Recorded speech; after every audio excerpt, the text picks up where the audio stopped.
Di episode sebelumnya, Dojun tak bisa menyelamatkan takdir ibunya, sehingga ia pun bertekad akan balas dendam pada keluarganya sendiri, karena perpisahan tersedih adalah perpisahan untuk selamanya. Selama bertahun-tahun ia sudah menyusun rencana untuk menguasai perusahaan Sunyang Group. Namun sayangnya aksinya diketahui oleh pimpinan Yang Chul dengan perusahaan yang didirikan oleh mereka sangatlah mengganggu perusahaan pimpinan Yang Chul. Dengan liciknya beliau menjebak Pak Seyun atas kejahatan yang tidak pernah ia lakukan, sehingga Pak Seyun terancam dijebloskan ke penjara dengan kekuasaan dari pimpinan Yang Chul sangatlah besar. Di part keempat ini, mau tidak mau Dojun harus menunjukkan batang hidungnya kepada kakeknya tersebut. Dengan sangat tenang, Dojun memperkenalkan dirinya kepada kakeknya, bahwa ia adalah pemegang saham utama dari Miracle Investment, perusahaan lawan dari kakeknya sendiri. Sudah waktunya Dojun keluar dari persembunyiannya selama ini. Sontak saja pimpinan Yang Chul sangat marah besar terhadap cucu bontotnya yang berani melawan keluarganya sendiri dan membuat kekacauan di perusahaan Sunyang Group. Tanpa disadari oleh pimpinan Yang Chul, ia sudah terjebak di permainan cucunya sendiri. Secara mengejutkan, Dojun mengatakan kalau dirinya akan membeli perusahaan Sunyang Group. Alih-alih ingin mewarisinya, justru Dojun lebih berambisi untuk membeli perusahaan Sunyang Group dengan hasil keringatnya sendiri. Tentu saja pimpinan Yang Chul tidak akan menjual perusahaannya kepada siapapun termasuk keluarganya sendiri. Ia lebih suka untuk mewariskannya kepada generasinya sampai ke-7 turunan. Pimpinan Yang Chul tak habis pikir dengan tingkah Dojun sangat berani melawan kakeknya sendiri, sampai membuat kakeknya masih tak percaya dengan sikap Dojun yang lebih terobsesi daripada keluarga lainnya. Bahkan Dojun hampir saja membuat kepercayaan kakeknya goyah dengan ia mengatakan jika Seongjun tak pantas menjadi pewarisnya, karena Seongjun tak mempunyai basic dagang seperti kakeknya. Hubungan kakek dan cucu semakin menarik dengan keduanya saling melempar kesepakatan. Sayangnya Dojun tak tertarik dengan tawaran yang diberikan oleh kakeknya. Ia sudah mengantisipasi akan terjadinya permasalahan yang tumpang tindih dengan Dojun sudah menyiapkan rencana cadangan untuk menghentikan kakeknya. Secara terbuka Dojun mendeklarasikan peperangan kepada kakeknya. Mau tidak mau pimpinan Yang Chul tak bisa menyentuh orang-orang dari Dojun, sehingga semuanya terbebas dari tuduhan kejahatan yang tidak pernah mereka lakukan. 부회장 처가 식구들이 졸로 올라와 집이니까 진양철 회장의 막내 손자라면 지구를 제외하고 상암 지구만을 그 대상으로 선정을 했습니다. Di tempat berbeda, Hyunmin masih menguji Seongjun apakah ia mengetahui siapakah dalang di balik kekalahannya yang gagal menang tender karena Miracle Investment selangkah lebih maju dari perusahaannya. Seharusnya Seongjun mengetahui lawannya seperti apa dan tidak menyerah begitu saja, serta bangkit melawan balik mereka. Oleh sebab itulah Hyunmin memutuskan untuk membatalkan perjodohan ini, karena Seongjun benar-benar bukan tipenya. Meski keduanya telah mengakhiri perjodohannya secara baik-baik, keduanya tetap bisa saling bertemu dan bertegur sapa tanpa memikirkan permasalahan mereka yang gagal kawin. Pimpinan Yang Chul murka kepada putra dan menantunya yang terseret di pusaran dari spekulasi real estate. Bujung Rai berakhir diomeli habis-habisan oleh mertuanya. Tak jauh berbeda dengan nasib Pak Yongki yang sama persis dengan istrinya. Dia dimarahi, bahkan Pak Yongki harus bertekuk lutut untuk permintaan maafnya. Tanpa disadari oleh mereka, Seongjun melihat semuanya. 할아버지는 돈밖에 나는 일 없도록 이 애는 너밖에 없다. Scene beralih, Dojun menemui Pak Changjae. Keduanya kini mempunyai hubungan yang dekat setelah pamannya mengetahui jika Dojunlah yang membantunya. Hal itu juga menjadi pertanyaan dalam benak pamannya. Kenapa ia ingin membeli perusahaan Sunyang? Padahal Dojun bisa saja menjadi pewaris selanjutnya ataupun bekerja di perusahaan Sunyang. Seperti yang kita tahu, jika keluarga Dojun sudah dihapus oleh pimpinan Yang Chul dari haknya menjadi pewaris selanjutnya dari perusahaan Sunyang karena masalah di masa lalu antara hubungan ayah bersama ayahnya.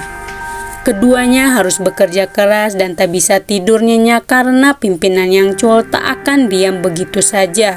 Suatu saat nanti pimpinan Yang Chul akan menyerang balik. Maka dari itu Dojun menyarankan pamannya untuk terbang setinggi mungkin agar kakeknya tak bisa menyentuh pamannya dengan dia harus mencalonkan diri jadi presiden. Dengan begitu kakeknya tak bisa menyentuh ataupun mengganggu Pak Changje dengan kekuasaan yang ia miliki. Bisa mengalahkan kekuasaan dari pimpinan Yang Chul. 첨단 정보화 사업의 상징이고요. 400억이 우리 몫이되니까 미라클은 순양물산 집은 Terlepas dari apapun itu, Pak Seyun cukup kaget dengan rencana gila Dojun benar-benar tak bisa ditebak olehnya. Ia pun mencurigai jika Dojun bukanlah anak usia 20-an, melainkan ia berusia 40 tahun, dan berpikiran jika Dojun terlahir kembali. Dengan pemikiran dewasanya tak sesuai umurnya. Sayangnya Pak Seyun tak mempercayai kejujuran dari Dojun, bahkan beranggapan kalau itu semua hanyalah lelucon belaka. Singkatnya, di pagi hari pimpinan Yang Chul menemui dokter untuk mengantarkan Pak Yongki bagaimana dengan kondisi putranya saat ini. Karena ia ingin mewariskan perusahaan kepada orang yang tepat setelah ia mati. Jadi, pimpinan Yang Chul saat ini diliputi kekhawatiran dengan pewarisnya. Meski ada yang sangat mirip dengannya, hal itu pasti akan ditentang oleh sebagian orang karena tidak mewariskannya dulu kepada anak-anaknya. Sehingga nantinya mereka akan saling menyerang satu sama lain untuk memperebutkan kekuasaan dan perusahaan. Semua kini diketahui oleh Pak Yunki jika Dojun sangat tertarik dengan perusahaan kakeknya dan ingin membelinya dengan hasil uangnya sendiri, membuat pimpinan Yang Chul marah pada putra keempatnya. Tak sampai di situ saja, pimpinan Yang Chul memberikan berupa saham dan perusahaan kepada Pak Yunki. Meski ia menolaknya, namun tetap saja ia tak bisa menolaknya. Kabar ayah mereka memberikan perusahaan sudah diketahui oleh ketiga anak-anak dari pimpinan Yang Chul. Apakah Pak Yunki akan kembali mendapatkan haknya di perusahaan? Di samping itu, Seongjun berusaha mencari tahu tentang apa yang sedang direncanakan oleh lawan bisnisnya. Lalu si kakek datang dan mengetahui apa yang sedang dilakukan oleh cucunya tersebut. Selain itu, ia mengetahui jika Seongjun berpeluang akan balas dendam. Kabar buruk menimpa Dojun dan kawan-kawan dengan semua saluran TV dan media membatalkannya secara serentak.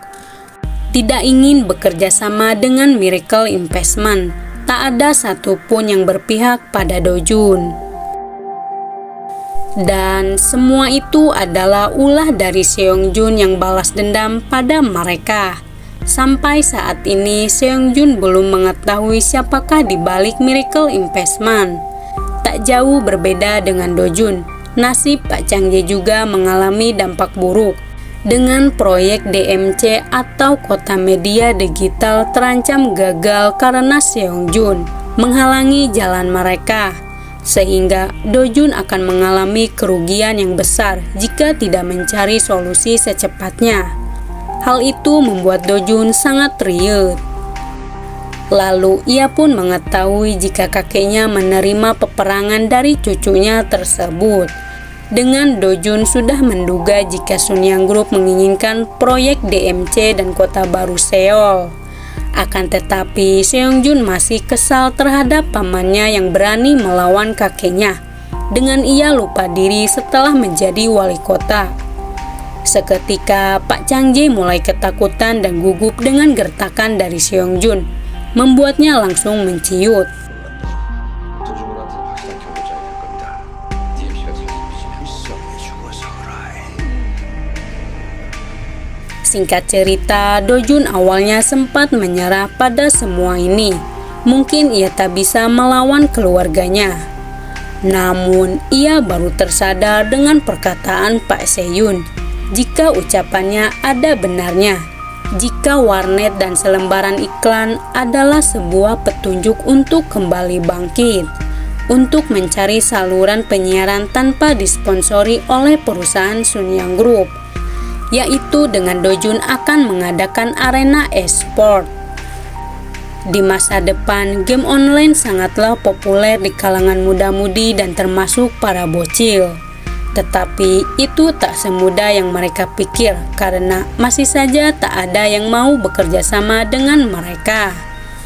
Tetapi ada satu dari saluran penyiaran yang menayangkan animasi mau bekerja sama dengan perusahaannya. Tetapi dengan satu syarat, mereka ingin bertemu dengan pemegang saham utamanya. Di malam harinya, Dojun menepati janjinya untuk berdiskusi dengan salah satu saluran penyiaran. Dan ternyata itu adalah Hyunmin, orang yang mewakili perusahaan saluran penyiaran. Hal itu menjadi pertanyaan bagi Dojun, kenapa Hyunmin mengetahui semuanya tentang dirinya. Dojun menegaskan jika dirinya bukan orang yang ingin dikawinkan pada Hyunmin.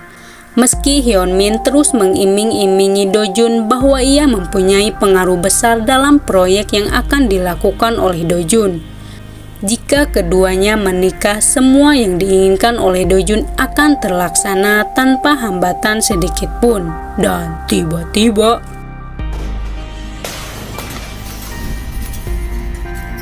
seketika Hyunmin deg-degan dengan aksi heroik yang dilakukan oleh Dojun berhasil menolongnya.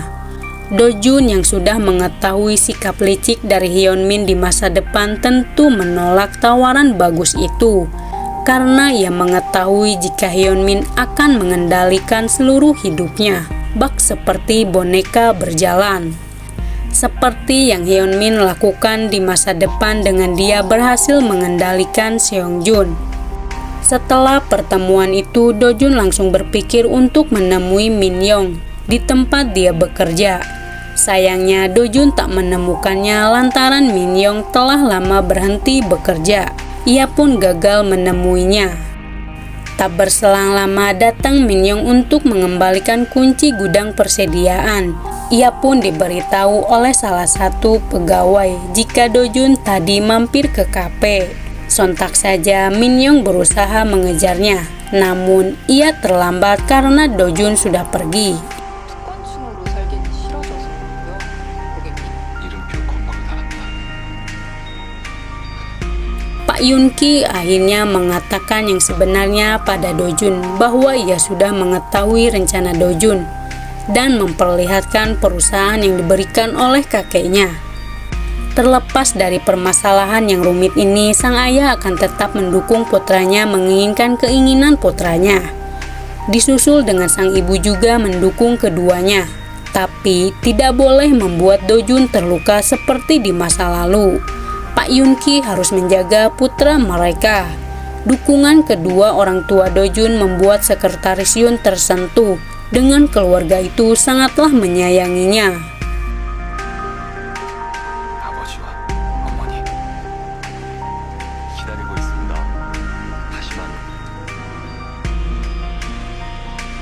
오늘이 Singkatnya, semua anggota keluarga dihebohkan dengan kabar pernikahan dari Seongjun dan Hyunmin akan diadakan secepatnya. Semua berpikir jika Seongjun tak lama lagi akan dinobatkan sebagai penerus Sunyang Group, generasi pertama. Dan ternyata pimpinan Yangchul menderita penyakit malaparmasi arteriovenosa otak atau disingkat dengan APM. penyakit berbahaya yang menyebabkan kematian. Dokter tidak menyarankan untuk melakukan operasi pada pimpinan, karena posisi penyakit itu sangatlah beresiko bagi pimpinan yang cul. Kini pimpinan yang cul hanya bisa mengendalikan keberuntungan untuk bertahan hidup.